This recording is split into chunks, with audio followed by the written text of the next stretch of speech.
हजरत उमर रदी अल्लाह अन्हु ने कभी कोई ख्वाहिश नहीं की। एक दिन मछली खाने को दिल चाहा तो अपने गुलाम यरका से इजहार फरमाया। यरका आपका बड़ा वफादार गुलाम था।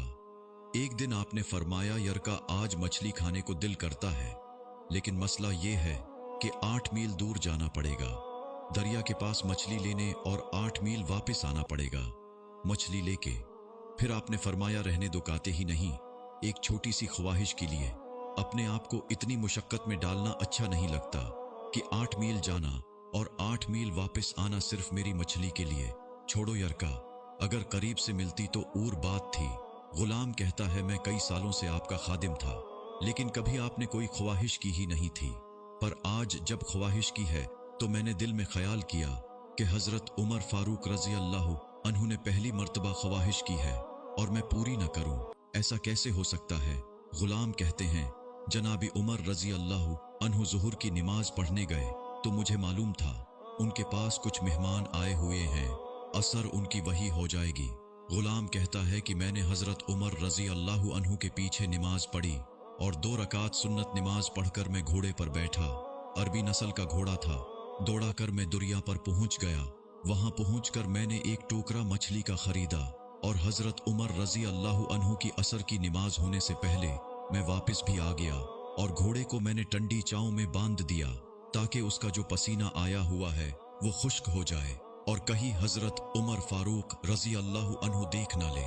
गुलाम कहता है कि घोड़े का पसीना तो खुश्क हो गया, पर पसीने की वजह से गिर्द व गुबार घोड़े पर जम गया था, जो वाज़ेह नजर आ रहा था कि घोड़ा कहीं सफर प गया था। फिर मैंने सोचा कि हजरत उमर फारूक रजी अल्लाह अन्हु देख न ले। फिर मैं जल्दी से घोड़े को कौवे पर ले गया और उसे जल्दी से गुसल कराया और उसे लाकर चाव में बांध दिया। जब हमारी ख्वाहिशात होती हैं तो क्या हाल होता है, लेकिन ये ख्वाहिश पूरी करके डर रहे हैं क्योंकि ज़मीर जिंदा था। फरमाते हैं, जब असर की नमाज पढ़कर हजरत उमर फारूक रजी अल्लाह अन्हु आए, मैंने भी नमाज उनके पीछे पढ़ी थी।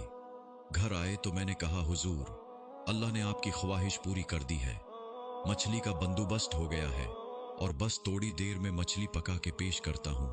कहता है, मैंने ये लफ्ज कहे तो जनाबी उमर फारूक रजी अल्लाह अन्हु उठे और घोड़े के पास चले गए। घोड़े की पुष्ट पे हाथ फेरा, उसकी टांगों पे हाथ फेरा और फिर उसके कानों के पास गए और घोड़े का फिर एक कान उठाया और कहने लगे, यरका, तूने सारा घोड़ा तो दो दिया, लेकिन कानों के पीछे से पसीना साफ करना तुझे याद ही नहीं रहा और यहां तू पानी डालना भूल गया।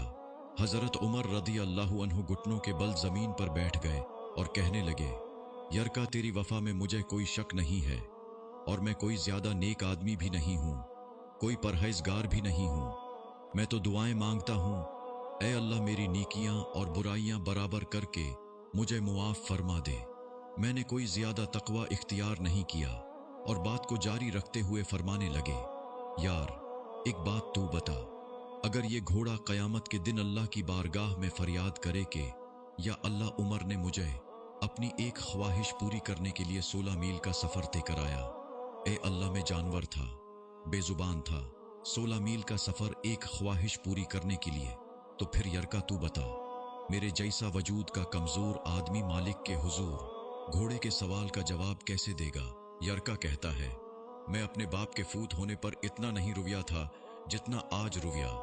मैं तड़प उठा के, हुजूर, ये वाली सोच, यहां तो लोग अपने मुलाजिम को नीचा दिखाकर अपना अफसर होना जाहिर करते हैं। गुलाम रोने लगा। हजरत उमर फारूक रजी अल्लाह अन्हु कहने लगे, अब इस तरह कर, घोड़े को तोड़ा चारा इजाफी डाल दे और ये जो मछली लेके आए हो इसे मदीने के गरीब घरों में तकसीम कर दो और उन्हें ये मछली देकर कहना कि तेरी बख्शिश की भी दुआ करें और उमर की मुआफी की भी दुआ करें। सिर्फ आप ही देखकर आगे न बढ़ जाएं, बल्कि औरों को भी शरीक करें। ये सदका जारिया होगा। आपकी शेयर करदा वीडियो हजारों लोगों के लिए सबक आमूज साबित हो सकता है। जज़ाकल्लाह।